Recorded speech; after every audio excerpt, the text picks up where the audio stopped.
Moshe vaya'al el ha'ar, vayi Moshe be'ar 40 yom ve'arba'im laila. Donc on nous ramène dans la paracha que Moshe Rabbeinu est monté sur la montagne et est arrivé donc Bamarom. Il est resté là-bas 40 jours et 40 nuits. On raconte dans la Gemara que Rabbi Yochanan avait mitayel vesalik min Tiberia l'Isipore. Qu'une fois Rabbi Yochanan était en train de se promener de Tiberia à Tzipore. Ce sont deux villes là-bas, en Tiberia, et Tzipore, c'est une ville qui est à côté. Et donc il se promenait là-bas, il se promenait avec la Beria. Okay? Et Rabbi Yochanan à cette époque-là était âgé. Et donc il s'appuyait sur la Beria. Il s'appuyait sur la Beria qui était plus jeune pour pouvoir marcher avec lui. Il faisait une promenade avec le Rav. Et donc quand il marchait là-bas, Rabbi Yochanan, Pitom, il lui dit, regarde, tu as vu cette usine-là de fabrication de vin? C'était à moi cette usine. Alors oui, parce que je me donne le contexte d'abord. Rabbi Ria et Rabbi Yochanan, tu les aurais vus marcher dans la rue à l'époque, tu voyais deux clochards. Mais des vrais clochards. Pas genre en costume, en veste. Clochards. C'est des habits déchirés, des chaussures déchirées. Je ne sais pas si vous avez utilisé des clochards comme ça aujourd'hui. Ça existe encore. C'est en haillons. Les habits déchirés, les chaussures déchirées, c'est deux clochards. Mais qui c'était? C'est Rabbi Yochanan et Rabbi Ria. Souvent. Et donc Rabbi Yochanan, qui est clochard comme ça, avec lui, ouais, donc il n'y a rien quoi. C'est le bon qui n'a jamais eu d'argent. Maintenant, putain, Rabbi Yochanan lui dit, tu vois cette usine là-bas, cette usine de vin et de fabrication de vin, c'était à moi. Rabbi Yochanan le regarde, il dit, nous, et alors, je l'ai vendu. Il dit, pourquoi tu l'as vendu? Pourquoi tu l'as toi? Après, il continue à marcher encore. Après, il dit, regarde, tu vois l'usine là-bas, fabrication d'huile, c'était à moi. Il dit, alors, je l'ai vendu. Et pourquoi tu l'as vendu? Pourquoi tu l'as toi? Après, il marche encore. Il dit, tu vois là-bas, ce moulin-là pour le blé et tout, c'était à moi. Il dit, alors, je l'ai vendu. Et pourquoi je l'ai vendu? Tu l'as Torah. Alors, putain, la Beria, il éclate en sanglots. Il se met à pleurer. Il pleure à ce moment-là, il éclate en sanglots. La Beria dit, pourquoi je pleure? Et il dit, je pleure parce que vous n'avez rien laissé pour vous. Vous avez tout vendu, vous n'avez plus rien. Regardez dans quel état vous êtes un clochard. Alors, il se mettait à pleurer comme ça. Il dit, Beria, il le compte. אתה בוכה לעולם שנברא בשישה ימים, כן? ואתה לא בוכה לתורה שניתנה ב-40 יום ו-40 לילה. J'ai fait une bonne affaire. Quelle affaire j'ai fait? J'ai vendu quelque chose qui se fabrique en 6 jours, d'accord? Et j'ai acheté quelque chose qui se fabrique en 40 jours et 40 nuits. Donc j'ai pas fait une bonne affaire. C'est quoi? Ça saoule. Regardez où il est parti. Va dire ça à quelqu'un. En fait, le point de repère, c'est plus l'argent, c'est plus les millions que ça représente, c'est en fait combien de temps de fabrication. Là, c'est 6 jours. Ouais, sur le monde entier, tout ce que tu vois, les gens, l'argent, les bateaux, les hôtels, l'ignanim, c'est 6 jours. Et là, ton lac d'Ocha, c'est 40 jours et 40 nuits. C'est qu'Hachem, Kaviachol, ça a pris plus de temps. Hachem, ça lui a pris plus de temps, en fait, pour donner la Torah, que pour créer le monde. Donc, le monde, comme tu le vois, sophistiqué comme il est, avec toute la grandeur qu'il a, les galaxies, le cosmos, le truc infini. Le monde, il représente en montagne pas simplement le boule de terre que vous voyez, ça représente en montagne des planètes, des trucs qui sont à l'infini, des étoiles qui sont des milliards d'années-lumière de nous. Que bien là, on les verra jamais. Que même si tu envoies une fusée la plus rapide du monde, oui, elle arrivera là. Il faut qu'il ressuscite, je sais pas, 15 milliards de fois pour qu'il arrive à l'étoile là-bas. Une étoile qui se trouve là-bas. Le sabbat de Kelem, il dit, Manaf Kamina de cette étoile. Personne n'arrivera là-bas, personne ne sait qu'elle existe, et personne mais les Martiens, on sait qu'il y a une étoile là-bas. C'est-à-dire Manaf Kamina, il dit rien que de savoir la grandeur d'Hachem et la grandeur de ses maasim. Voilà, dites pas l'autre. Qu'un jour, un juif, quand il va vendre tout il va dire, oh, je t'abats chez mon lad. Voilà, c'est tout pour ça. Pour ça, Hachem l'a créé. Rien que pour amener un juif à dire, je t'abats chez mon lad. Et tout ça, combien de temps ça a pris Hachem pour créer tout ça? 6 jours. 6 jours. Et la Torah de Dosha, 40 jours et 40 nuits. Maintenant, ça va d'ailleurs, sans l'histoire de Rabbi Yochanan, nous jamais on aurait pris ça comme une référence. Je veux dire qu'on peut faire une comparaison de 6 jours à ça. Tu aurais dit, non, attends, c'est l'autre domaine. Là, on parle de 40 jours, 40 nuits, c'est bon, c'est un inyan rouchani, genre comme ça, vous voulez. Mais c'est sûr que si on parle BHVAO, c'est pas comparable, même si ça a pris 6 jours, mais ce sont des choses grandioses, c'est des choses qui ont des valeurs, on peut pas comparer. Là, c'est un Sefer Torah, bon, il a descendu un Sefer Torah, ça va. Donc c'est pas, ça va. Non, ici on voit que Rabbi Yochanan prend ça comme une H21. Il fait une comparaison mamage. Une H21 qui l'amène à vendre ses biens. C'est le royaume au bouteille. On n'aurait pas pensé que la shkafa va jusque-là. La shkafa va jusque-là, que la jva doit amener Enachilami à savoir comparer ce qui vaut plus et ce qui vaut moins, et qu'en fonction de ça, savoir Enachilami, que tu dois être prêt à sacrifier ton Olam Hazé pour la Torah. Pourquoi? Parce que bon Olam t'a montré que ça m'a pris 6 jours, et ça m'a pris 40 jours, 40 nuits. On était loin, Rabotai, de croire que la shkafa va jusque-là. Elle va jusque-là, la shkafa. C'est sûr que n'importe quelle personne, face aux valeurs de la vie, aux valeurs de la société brûlée, on leur dit, dès qu'on est conscient, Rabbi Ria, il n'est pas en train de pleurer par rapport aux usines qu'il a vendues. Il est conscient que la Torah est plus importante que tout ça. C'est pas dès que la Kavana, elle est plus importante que tout ça au niveau Rouhani. Mais au niveau Gashmi, Baruch seulement il y a une valeur. Ici, Rabbi Hanan vient nous apprendre que même au niveau Gashmi, ça vaut rien. Tu as 6 jours, tu as 40 jours, 40 nuits, donc là, j'ai fait une bonne affaire. C'est même ça, les affaires, j'ai fait une bonne affaire. Ah, mais attends, il ne te reste plus rien. C'est pas mon problème qu'il ne reste plus rien. Mais en attendant, j'ai fait de la Torah. En attendant, je me suis rempli de Torah. C'est-à-dire que se remplir de Torah, c'est un RR Rabotai. Shinichnas l'Ashva. C'est un RR qui rentre en ligne de compte. C'est un RR. J'ai fait une bonne affaire. J'ai vendu quoi? Une usine, on va dire de 100 millions d'euros. Ouais. Pourquoi faire? Pour pouvoir étudier tranquillement pendant 30 ans. Voilà Bichana ce qu'il est en train de dire. Alors, ça vaut la peine? Et après, tu n'as plus rien. Après, tu es à la rue. Quel ça vaut la peine?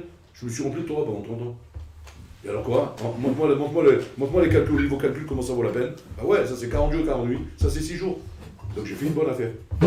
C'est que Rabbi Hanan, en tant que comptable, ouais, tu l'embauches comme comptable, Rabbi Hanan. Ouais, tu as une affaire toi maintenant. Qu'est-ce qu'il va te donner comme conseil, Rabbi Hanan? Il va dire, écoute, Habibi, vends ton affaire, ouais, et va t'asseoir dans un collège pendant 30 ans. D'accord? Tu vas dire, attends, mais si je vends mon affaire, comment je vais vivre? J'ai plus quoi vivre après. Ben, tu compares un monde qui est écrit en 6 jours avec la Torah en 40 jours. Allez, attends, l'affaire, laisse tomber. Et quel est le victoire qu'a Rabbi Ria? Et deuxième question, racontée à Tsuma, c'est pourquoi il lui dit comme ça que j'ai vendu un... Qu'est-ce que ça veut dire 40 jours, 40 nuits, 6 jours? Si pour toi la Torah elle est plus que le Olam Hazé, il fallait dire simplement, j'ai vendu Olam Hazé pour la Torah. Pourquoi tu as besoin de dire, j'ai vendu Olam Hazé qui est écrit en 6 jours pour la Torah qui est écrit en 40 jours et 40 nuits? Que tu dises comme ça à un Maharetz, parce qu'il ne comprend rien le pauvre, oui. Alors tu as besoin de lui expliquer, j'ai vendu le Olam Hazé pour la Torah. Le volet, il faut pousser un cri. C'est normal, c'est un malaise, il ne comprend pas, lui. Il comprend, c'est la Torah, bon, on l'embrasse, ça va, mais il y a le Olam Hazé, il y a mon portefeuille, mon argent, vous voulez. Donc il ne comprend pas ce genre de transaction. Alors lui, tu dois lui expliquer, là il y a 6 jours, là c'est 40 jours, il commence, même là il aura du mal à comprendre. Mais déjà, il peut dire, ah ouais, c'est vrai, tu m'as étonné là. Genre, mais quand tu parles à un Talmid comme Rabbi Ria, tu as besoin de lui dire ça à Rabbi Ria? Rabbi Ria, tu as besoin de lui expliquer. Rabbi Ria, arrête de pleurer, comprends ce qui se passe ici. On a un Olam Hazé de 6 jours et un Olam de 40 ans et 40 jours, 40 jours et 40 nuits. Pour le Olam, tu te rends compte un peu, regarde, fais une proportion un petit peu, et rends-toi compte un peu de la différence de valeur. Ça, tu parles à un malaise, mais pas à Rabbi Ria. Rabbi Ria, c'est un Talmid Chacham. La Rabbi Ria avait besoin d'entendre cet ajva qui fait Rabbi Hanan pour qu'il comprenne. Ma vie quoi? Et quel est le victoire qui est entre eux? Pourquoi Rabbi Ria il pleure? Il connaît l'importance de la Torah, Rabbi Ria. Et en vérité, il y a un victoire ici, Yesodi. Un victoire Yesodi Rabotai, qu'on voit ici dans les Chazal, ouais, sur la naga du Ben Adam clapé à Torah. Quelle doit être la naga de l'homme clapé à Torah, par rapport à la Torah, par rapport au niveau Gashmi? Au niveau Gashmi, quel doit être le sacrifice qu'on doit faire? Jusqu'où on doit aller? Madame Saladiot Mesougal, combien un homme doit être Mesougal de faire de sacrifice pour la Torah? Je vous le dis. Rabbi Ria était pauvre. Rabbi Ria était très pauvre lui aussi. Et Rabbi Ria Rabotai a souffert de pauvreté toute sa vie. Toute sa vie. Pas comme Rabbi Hanan qui était riche, après il est devenu pauvre. Rabbi Hanan était riche, il avait des usines, il est devenu pauvre. Mais Rabbi Ria a souffert de cette pauvreté toute sa vie. Rabbi Ria a vu combien cette souffrance Rabotai de pauvreté, combien de bitul Torah il a fait. Dans la Metsiout, quand on est pauvre, il faut courir à droite, à gauche, trouver de quoi manger, amener à manger à la maison. Et donc c'est pas chou, c'est une galère à Boutaï. On n'a pas des moyens qui nous permettent de gagner du temps, d'aller plus vite, de pouvoir se payer des choses qui vont t'aider dans l'étude de la Torah, d'avoir des livres, d'avoir des choses comme ça. Il n'y avait rien avec rien. Donc c'est-à-dire qu'il a étudié la Torah, il y a beaucoup de bitul Torah qui est entraîné par rapport à ça. C'est pas une partie de plaisir, c'est pas facile, c'est local. Donc Rabbi Ria, lui, il parlait d'un point de vue équilibre. Un homme équilibré, il faut qu'il ait un minimum, il faut qu'il ait une parmassa, il faut qu'il soit misouda, de façon pour étudier la Torah, bishuadat. Sinon, il ne peut pas étudier bishuadat, même s'il est fort, même s'il est chazak. Mais sauf il y a des besoins, il y a un minimum. Et même Kemar Torah. Un homme qui n'a pas de quoi donner à manger à sa femme et ses enfants, il ne peut pas dire maintenant je continue à tuer la Torah, qu'ils meurent tous. C'est le kacha. Ta femme, tu as une obligation, tu as une chova. Quand tu t'es marié avec ta femme, tu as signé un contrat, tu dois la nourrir, la loger, l'habiller, etc. Tu as 5 ans de logement vers elle. Donc voilà, tu ne peux pas maintenant dire, eh bien, quand la kabel al Torah, pour lequel y compris sa femme, ses enfants, d'avoir casé un modèle.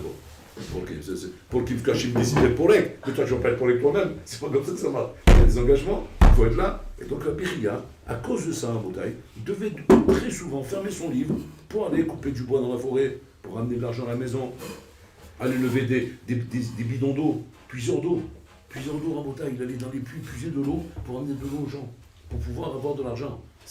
On voit le long des Chachamim, on a l'impression que c'était des bonhommes assis sur un fauteuil comme ça. Tu rigoles quoi? Tu les aurais vus, tu voyais des bonhommes en bouteille en train de lever de l'eau, lever des sacs, en train de faire des travaux pour pouvoir amener le pain à la maison.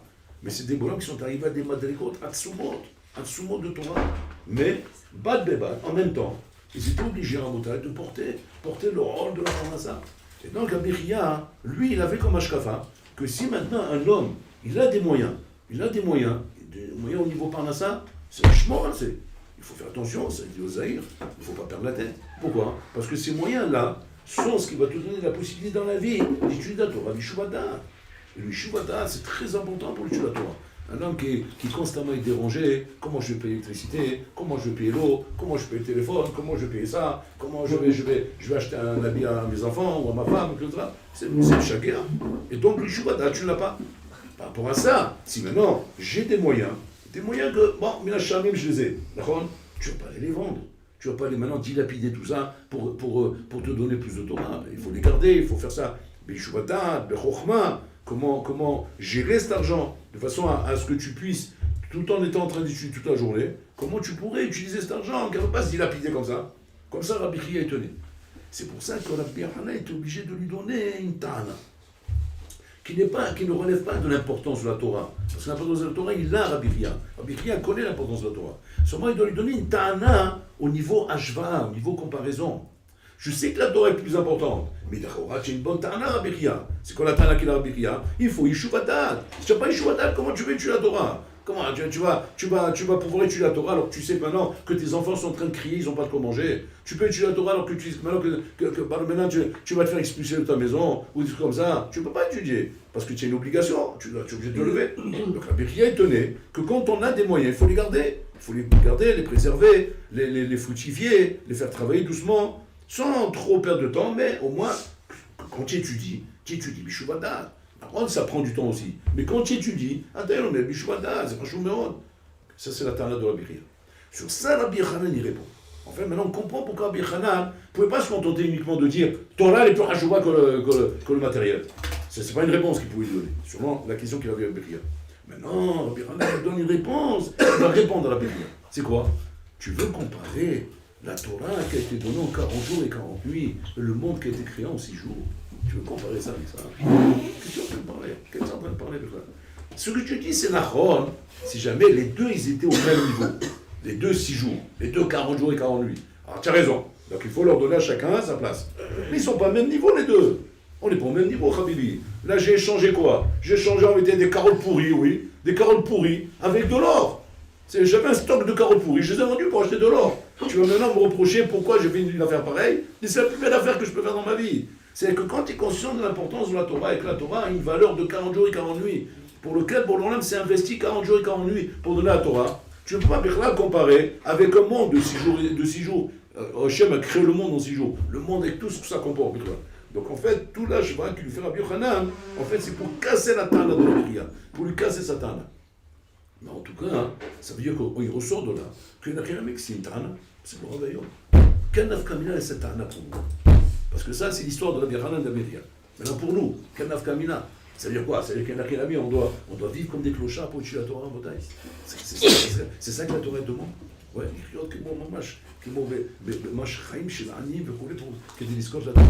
en fait, il faut comprendre une chose.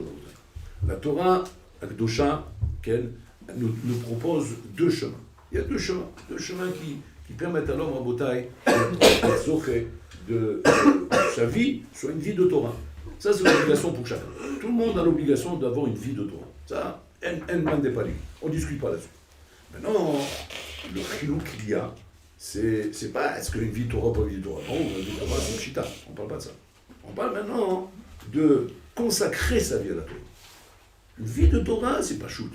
Mais consacrer sa vie à la Torah, ça c'est une chéla. C'est la chéla. Est-ce que je dois consacrer ma vie à la Torah? Maintenant que la Torah était donnée, et que c'est clair que je dois avoir une vie de Torah. Vous comprenez la différence entre vie de Torah et consacrer sa vie à la Torah. Je dois avoir une vie de Torah, ça c'est pas shoot. Ça on ne discute pas, c'est pas shoot, c'est le Aleph Bet. Un homme qui n'a pas compris ça à Rabotaï, qu'il aille se soigner. Ouais, ou alors qu'il aille se pendre. Il n'a rien compris à la vie. À la vie, il n'a rien compris. Il n'a rien compris dans le mariage, il n'a rien compris dans le chinour, il n'a rien compris dans les valeurs, il n'a rien compris dans rien. Il croit ce bonhomme Rabotaï qui va être assez intelligent pour pouvoir grandir ses enfants Rabotaï normalement, ouais, sans vie de Torah, sans valeur de Torah. Habibi, c'est impossible. Si déjà à l'époque c'était impossible, alors qu'à l'époque il y avait encore des valeurs, il y avait encore des gens normaux, il y avait encore des cultures où tu pouvais dire encore, on va se retrouver, on va pas se perdre. Aujourd'hui, Rabotaï, c'est impossible aujourd'hui. Avec tout ce qu'il y a comme technologie, avec tout ce qu'il y a comme réseaux sociaux, avec tout ce qu'il y a comme pourriture dans le monde Rabotaï, si aujourd'hui tu crois que tu peux vivre une vie où ta vie n'est pas une vie de Torah, Habibi, tu es un danger public. Tu es un danger public envers tes enfants, tu es un rodef. Tu es un type de rodef. Rodef, c'est les rabats, les orgecha, ashkem, logo. Moi, je tiens un rodef. C'est-à-dire que normalement, minadin, c'est dangereux ce que je dis là. C'est-à-dire, le danger rabotaï, tu es un rodef. C'est-à-dire que si on t'attrape, normalement, il faut qu'on t'enlève ta femme, tes enfants, qu'on te libère de tout et que tu rentres de tout. C'est règlement de compte. À quel des cas? Mais pourquoi? Parce que tu es dangereux, tu es un danger public. Tu es en train de mettre en danger tes enfants, tu es en train de tuer tes enfants, tu es en train d'envoyer tes enfants, Habibi, là, Azazel. Pourquoi? Parce que tu n'as pas compris qu'il faut une vie de Torah. Maintenant, comment tu réponds, toi? Tu dis, non, on n'est pas des orthodoxes, nous, on n'est pas des gens, ça va, on respecte un petit peu comme ça. Mais Habibi, mais c'est pas ça le problème. Le problème n'est pas là maintenant. Le problème n'est plus dans un choix, j'aime ou j'aime pas. On n'est plus là. Le problème, il est en brira. Ayom en brira. Ayom, c'est même plus un choix. C'est même pas de dire, non, je vais réfléchir parce que c'est vrai que la religion, c'est joli, mais quand même, il faut pas être extrême, il faut pas. C'est même pas là qu'on est. Ça, à la rigueur, il y a 50 ans en arrière, tu pouvais encore dire ça. Aujourd'hui, c'est mouchra. En brira, yom, en brira. T'aimes ou t'aimes pas, fais semblant. En marasso. Fais semblant d'être religieux, fais semblant, fais-toi pousser une barbe, fais-toi pousser le truc. Tu n'as pas le choix, pourquoi? Parce que sans ça, tous tes enfants, ta femme, tes enfants sont voués à la mort. Ils sont voués à la mort en Botaï. C'est psychrécha d'Elonichale, c'est psychrécha en Botaï. C'est un psychrécha avec lequel tu t'en sortiras pas. On va de plus en plus vers le théum. De plus en plus vers l'abîme, de plus en plus vers le chaos final, Rabotaï. C'est un chaos final qui est, mamash comme un shaol métactec. Tic-tac, tic-tac, tic. Ça va te péter dans les mains. Si tu ne sors pas de là, maintenant, tu vas direct vers la bombe à retardement. Donc, mais là, ça, on ne parle pas.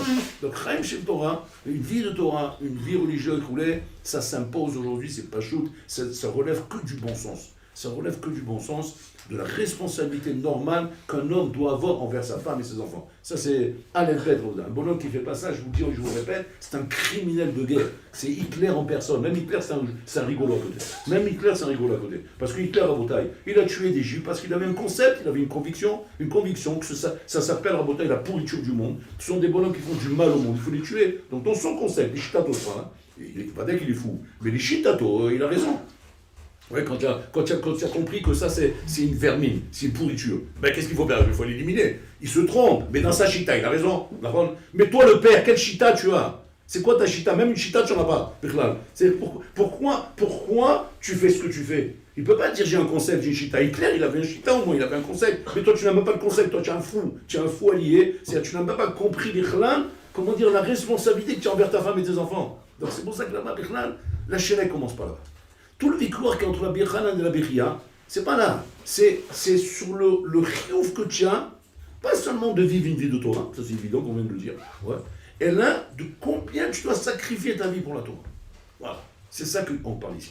Et que Rabbi Hanan, alors qu'il voit Rabbi Chia en train de pleurer, parce que Rabbi Chia avait le concept différent que Rabbi Hanan.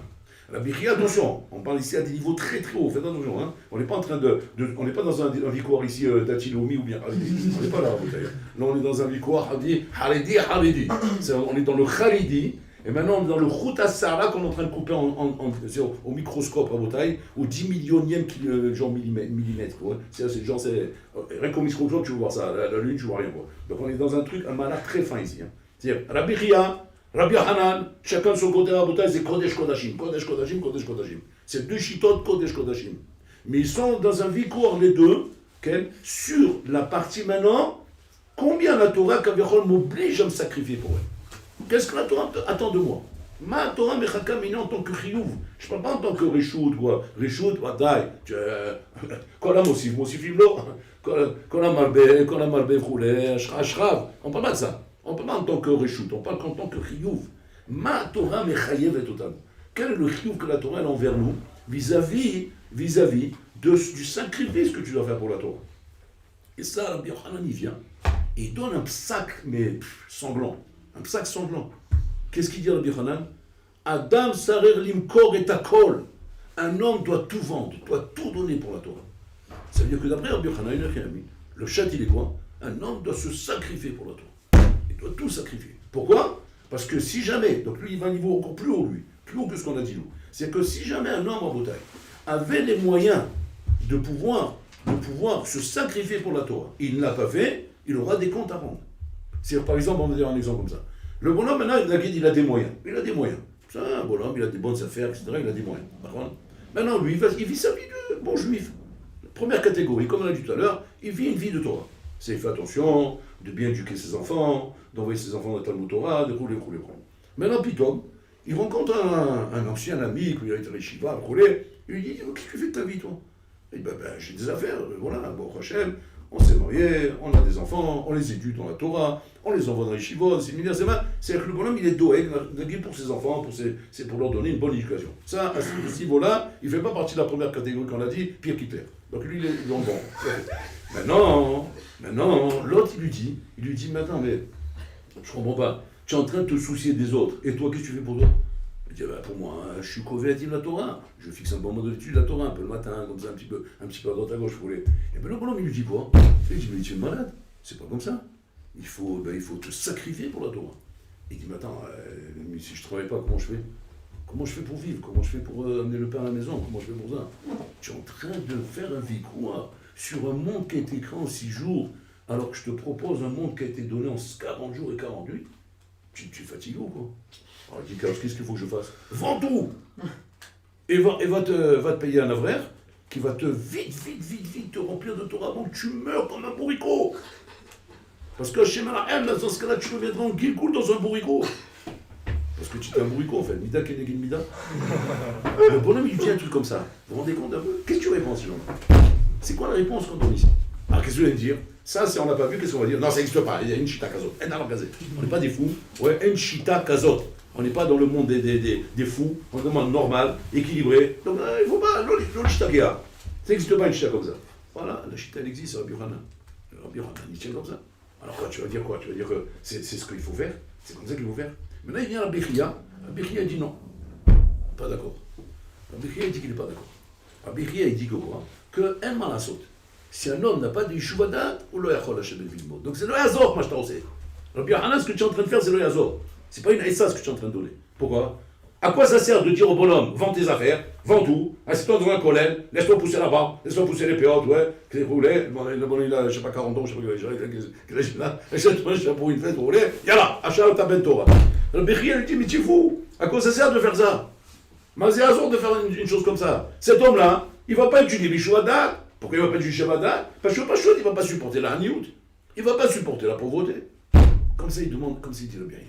Donc en fait, il y a un vikouah de soumission au Botaï, entre deux montagnes d'Israël, la Birya et la Birhana. Ce n'est pas des rigolos, on parle ici un vikouah que jamais on n'aurait pu croire qu'il puisse exister un vikouah pareil. Le vikouah qu'on a tous les jours, comme ça, anodin, comme ça, Torah ou Torah trop manuto, pas Torah trop manuto, travailler, étudier, pas travailler, étudier, vous voulez, ouais, là, on te le pouf. Un sikoum basouké azot. C'est quoi le sikoum? Tout est marloquet, c'est marloquet al Birya et la Birhana. C'est marloquet al Birya et la Birhana. C'est quoi? À savoir maintenant. Je ne parle pas de la marque de la Bishimon, de la Bishmaïla. Je ne parle pas de cette marque. Là, je parle de la Bihya, la Bihana. C'est un autre noncé. Là, c'est un autre noncé. C'est que le monde, il a des moyens.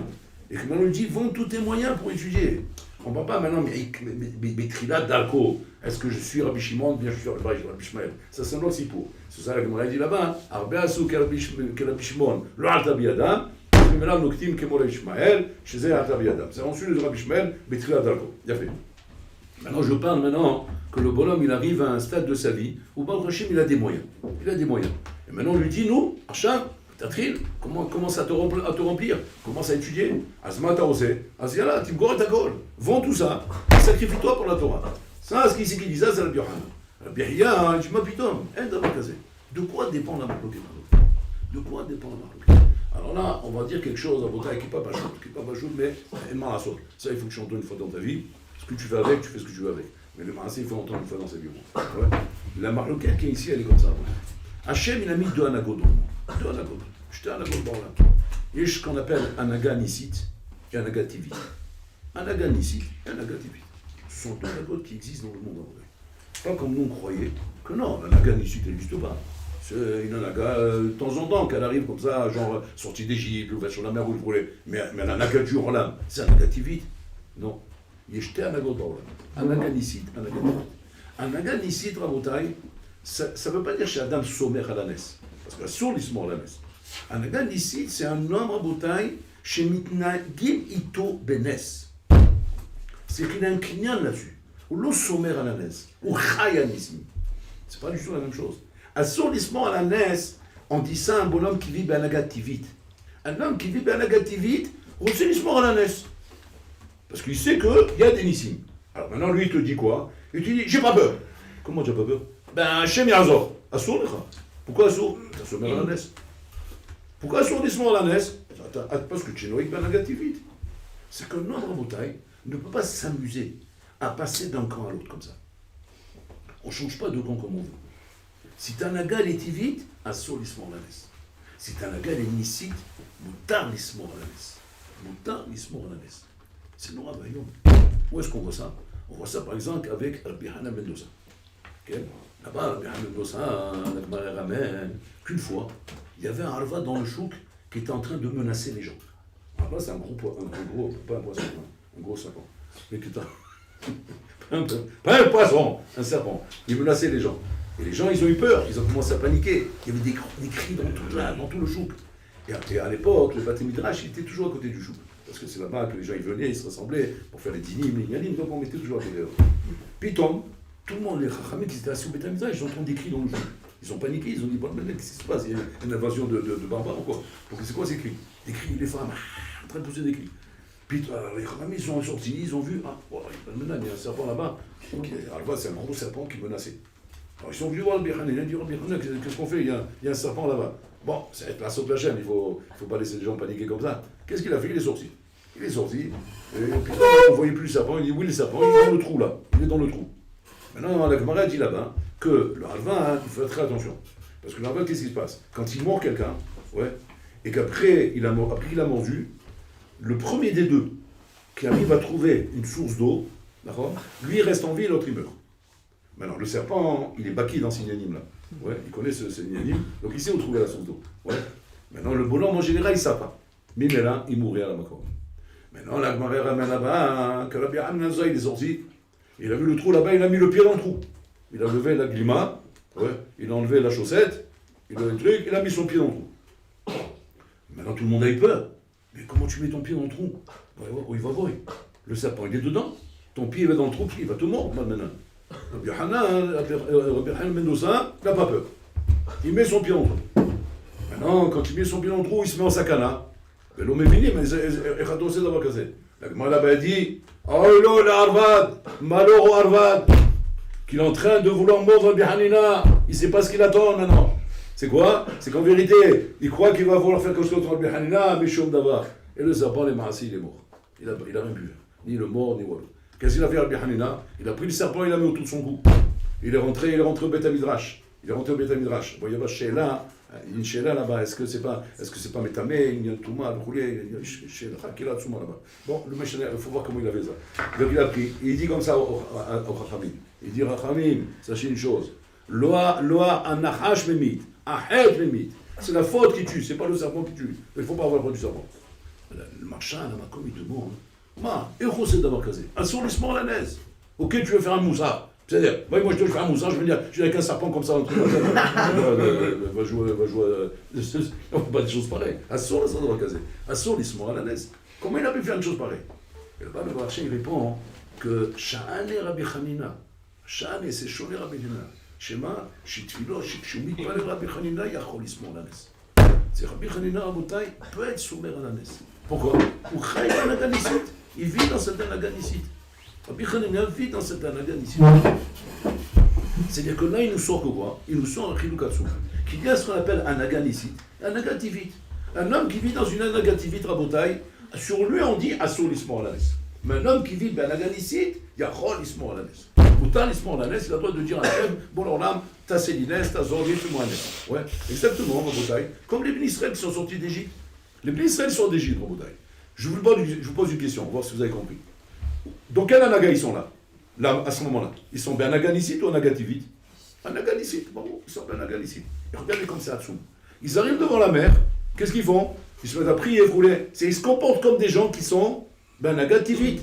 Un homme normal, qu'est-ce qu'il fait? Il y a la mer, il est bloqué. Il y a les zolombim en train de courir derrière, il y a la mer. Je prie, bon là, les voyous sont là, la mer devant moi où je vais. Bon. Ça c'est normal, parce que tu es un nagativite.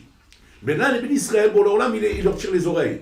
Il dit, oh, Habibi, Atem noagim ben naganisite, vous n'êtes pas dans nagativite. Et alors quoi? Thomas, les bénis Israël, va Isaou, rentrez dans la mer. Il n'y a pas de teva ici. Vous êtes ben Naganisite. Et donc les Israéliens, ils ont compris. On a tiré les oreilles, ils ont compris, ils se sont réveillés. Ils sont dans la mer s'est ouverte. C'est ça le truc à faire. Quand tu es dans une Anaganisite, Moutar, il se mord à la naisse. Et c'est ce qui ressort ici. La Rabbi Hanan est en train de dire à Bechia, Kshadam et Kabel Ol Torah, il Uchai Banaganisite. Il rentre dans le nes d'Akadosh Baruch Hu, qui est la Torah Kedosha, qui était donnée en 40 jours et 40 nuits. Pourquoi il dit 40 jours et 40 nuits? Pour montrer Kshadam Kabel Ol Torah, comme Moshe Rabbeinu, il peut être là-bas, sans manger, sans boire, sans dormir, 40 jours et 40 nuits, impossible à Piteva. Et c'est d'avoir casé. Anaganisite, c'est Ol Torah Botaï. Quand la Birchana il a compris ça, qu'est-ce qu'il a fait? Nichnas la Naganisite, il rentre dans la Naganisite. Qu'est-ce qu'il fait? Il dit la pitou. Il dit la pitou, c'est bien. Assour la sour d'avoir casé. Attends, sommer la naisse. Je peux être sommer la naisse. Pourquoi? Ali Kabel Ol Torah. Comme je suis Mekabel en Torah, il Chayal Nissim. Donc je dilapide tout. Pourquoi? Pour me mettre complètement dans la Torah. Et comme ça, Rabbi Yochanan, il a fait toute sa vie. Toute sa vie comme ça. Maman, c'est comme le Sipour là-bas. Rabbi Yochanan avait qu'il fa, comme ça qu'il a entendu les corbeaux en train de parler. Et là, il a compris le message qu'il doit continuer sa Torah Be'aniout. Alors qu'il avait à un moment donné un safek, s'il fallait qu'il fasse Ishtalout. Et que là, il a compris un Ishtalout. Mamshir Be'aniout. Et de cette manière-là, il y a Chayal Nissim, il vivait sur des Nissim. Rabbi Chia n'avait pas ce délai-là. Rabbi Chia, il tenait que quoi? Que non, on ne peut pas arriver à des choses pareilles. Donc, Ayanoël, ben Nagativite. C'est pour ça que Rabbi Chia pleure. Rabbi Hanan, lui, rigole, il ne pleure pas, lui. Rabbi Hanan, quand il voulait consoler les gens, il rentre chez Rabbi Eliezer. Rabbi Eliezer à Botaï. Rabbi Eliezer, il était malade. Nichnas, c'est l'évacuer Rabbi Eliezer. Rabbi Hanan. Il vient chez Rabbi Eliezer, il le trouve malade, Rabbi Botaï, il le râle nous. Il voit Rabbi Eliezer, putain, quand Rabbi Hanan y rentre, Rabbi Eliezer se met à pleurer. Rabbi Hanan, il dit, Lama taboché. C'est Rabbi Hanan, pas l'évacuer à ta cholé. C'est Rabbi Eliezer qui se met à pleurer. Lama taboché. Lama ta Torah. Tu n'as pas étudié la Torah, tu n'as pas fait des misos, tu n'as pas fait ça, tu n'as pas fait ça. Alors jusqu'à la fin, il a dit, peut-être parce que tu n'as pas eu d'enfant. Parce que là, tu n'avais pas eu d'enfant, c'est pour ça que tu pleures. Alors il répondait pas Rabbi Eliezer. Qu'est-ce qu'il fait Rabbi Hanan? Il sort de sa poche un os. Cet os, c'était quoi? C'était l'os de son 10e enfant, qui était Niftar. Tous ses enfants sont morts, Rabbi Hanan. Il a perdu tous ses enfants. Et le dernier qui était Niftar, il a gardé un petit os comme ça, avec lequel Rabotai, il était Melachem, les Avelim.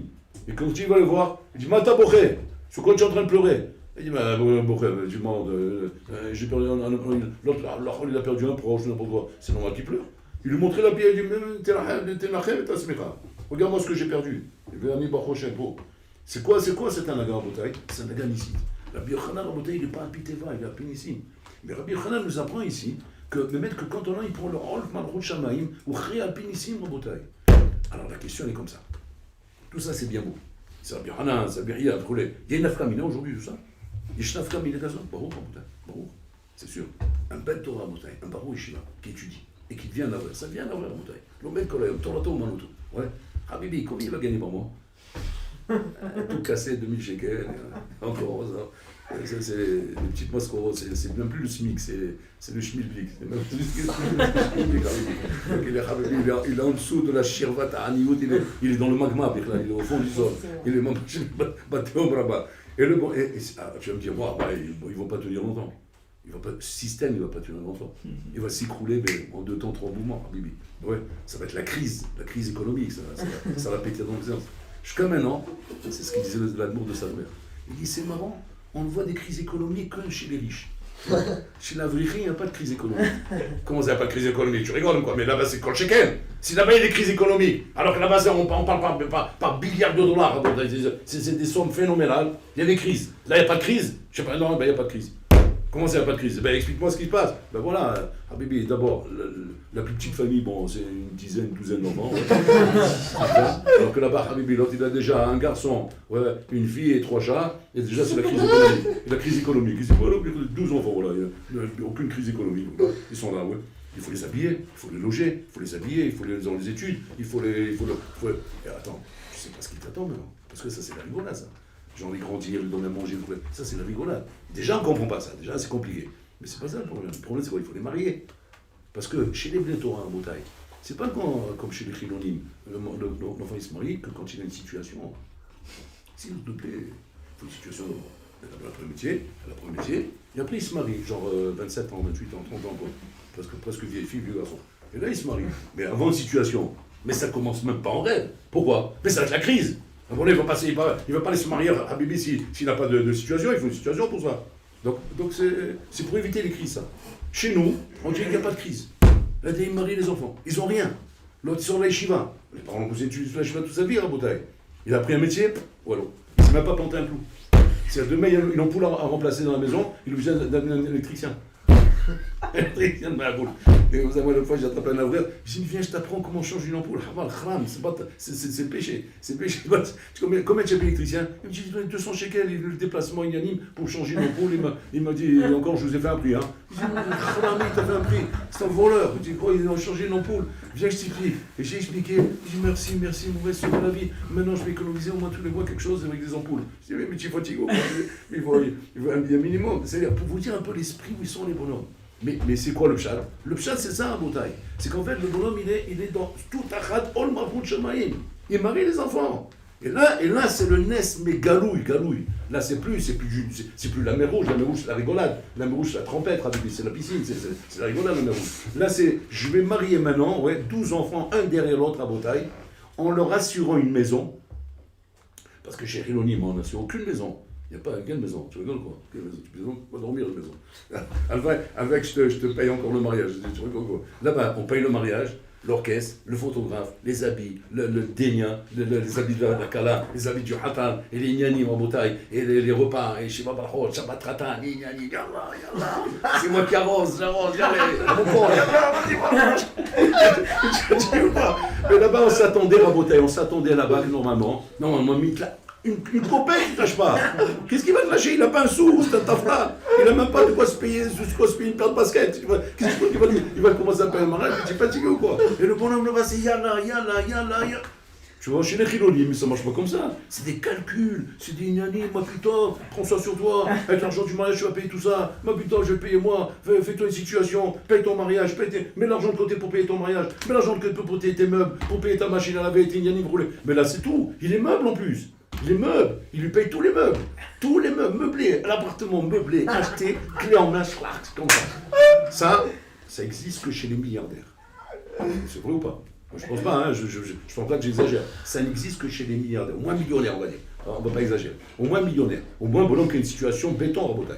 Sinon, ça n'existe pas un truc comme ça. Maintenant, quand c'est un enfant, ça va, d'accord? Mais quand il y en a 12.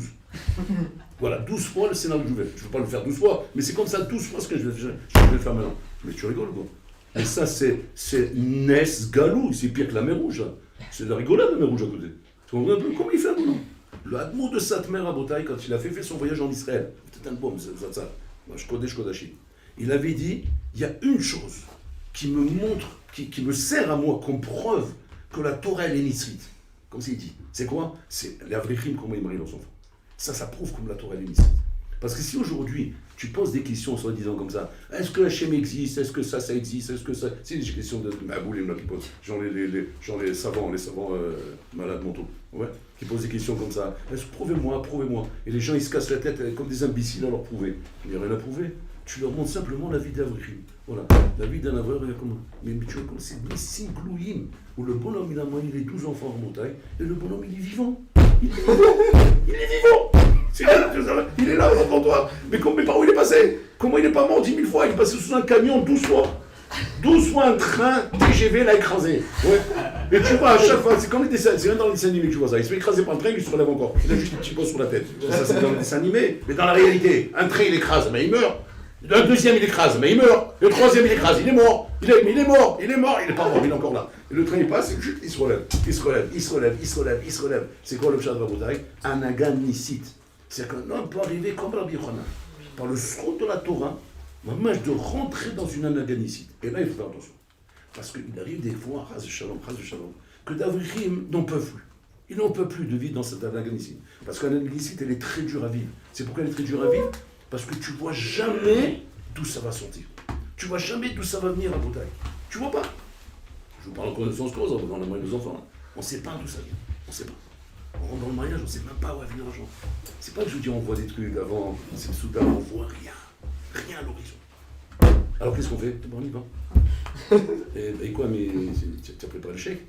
Ouais, le chèque il est prêt. Le chèque est pas trop bien, il est prêt. Mais attends, d'accord, mais il y a qui souille? Quel qui souille? Qui souille? Il n'y a même pas, même pas le bus pour l'amener à la banque. Quel qui souille? C'est un chèque en fait, un chèque en bois.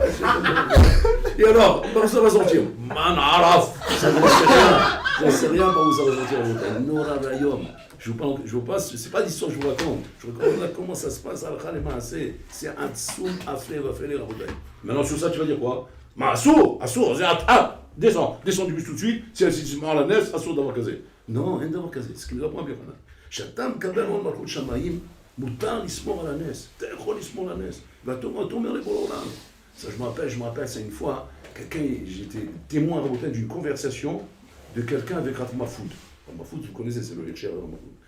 Rav Mahfoud, c'est celui qui avait la brit mila à tous mes enfants, c'est Rock Velo Yavo, c'est Rav Mahfoud.